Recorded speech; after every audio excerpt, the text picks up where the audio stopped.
আসসালাম আপনার কাছে কিছু প্রশ্ন ছিল।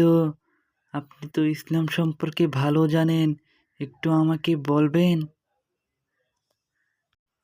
ওয়ালাইকুম আসসালাম। হ্যাঁ বলো বাতিজা, উত্তর দেওয়ার চেষ্টা করব। চাচা, আমি তো উজু করতে জানি, কিন্তু কী কারণে উজু ভাঙে সেটা জানি না, একটু বলেন। হ্যাঁ বাতিজা, বলবো তোমাকে। উজু ভঙ্গের কারণ 7টি। 1 নাম্বার, পায়খানা বা প্রস্রাবের রাস্তা দিয়ে কোনো কিছু বের হলে উজু ভাঙ্গে। 2 নাম্বার, মুখ ভরে বমি হলে উজু ভাঙ্গে। 3 নাম্বার, শরীরের ক্ষত স্থান হতে রক্ত পুষ পানি বের হয়ে গেলে গড়িয়ে পড়লে উজু ভাঙ্গে। 4 নাম্বার, থুথুর সঙ্গে রক্তের ভাগ সমান বা বেশি হলে উজু ভাঙ্গে। 5 নাম্বার, চিত বা কাত হয়ে হেলান দিয়ে ঘুমাইলে উজু ভাঙ্গে।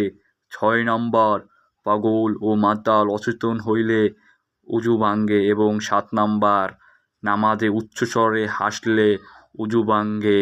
আশা করি তুমি এই কথাগুলো বুঝতে পেরেছ। এইসব কারণে উজু ভাঙ্গে। বিষয়টি খেয়াল রাখবে বাতিজা, নেক্সট টাইম জানি মনে থাকে। চাচা, আমারও কিছু প্রশ্ন আছে, যদি একটু আমাকে উত্তর দিতেন তাইলে ভালো হতো। হ্যাঁ বলো, আমি চেষ্টা করব এবারও উত্তর দেওয়ার, ইনশাআল্লাহ। আমি নাপাক অবস্থায় সমস্ত শরীর সাবান দিয়ে ধৌত করেছি, আমার কি গোসল হবে নাকি কোনো বাধাবন্ধকতা আছে?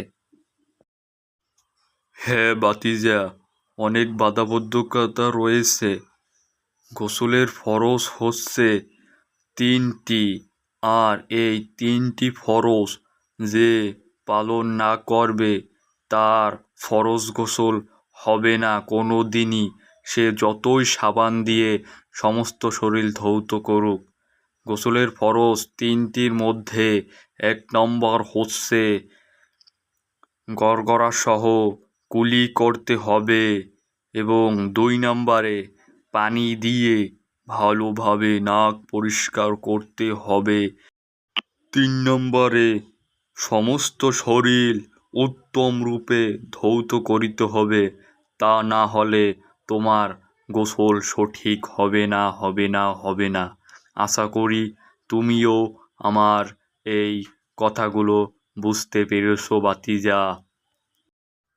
চাচা, আমি তো উজু সম্পর্কে জানি না ভালো মতন, আর উজু করতে পারি না, যদি একটু বলতেন ভালো হতো। হ্যাঁ বলবো, আমি উজু সম্পর্ক এবার তোমাদের। তোমরা দুজন হয়তো জানো উজু করতে, কিন্তু আহম্মদ জানে না। উজু হলো ধৌত করা, ইবাদতের নিয়তে পবিত্র পানি দ্বারা নির্দিষ্ট অঙ্গ প্রত্যঙ্গ ধোয়াকে উজু বলে। তোমরা দুজন এটা জানো, কিন্তু আহম্মদ জানে না। তাই তোমাদের সবাইকে আবারও বলছি, উজুর ফরজ 4টি। 1 নম্বরে মুখমণ্ডল ধৌত করা। 2 নম্বরে 2 হাতের কনুসহ সমস্ত জায়গা ধৌত করা। 3 নম্বরে মাথা মাছেও করতে হইবে, এবং 4 নম্বরে 2 পা টাকনুসহ ধৌত করিতে হইবে। এই উজুতে 4টি ফরজ খুবই বাধ্যতামূলক। আশা করি তোমরা বুঝতে পেরেছ আমার বাতিজারা।